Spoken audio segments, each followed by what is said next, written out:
So ayan katropa, may bago po tayo ngayong project. Ito yung pinagawa ni Sir sa atin, yung bago nating project. Para sa may gustong magpagawa nito, PM lang po kayo.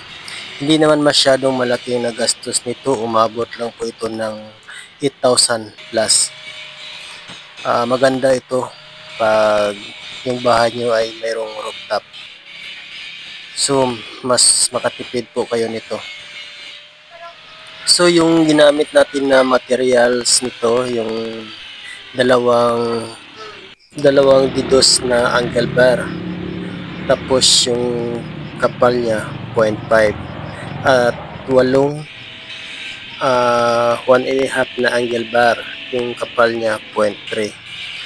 Then may kasama po ito na dalawang round bar at saka dalawang 1.5 na tubo at dalawang sakong simento. Yun lang.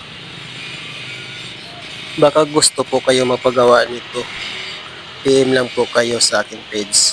Maganda po ito, matibay. So about naman sa ating paggawa nito, nakadepende na yon. Halimbawa, pakyawan ba o 50% sa materyales.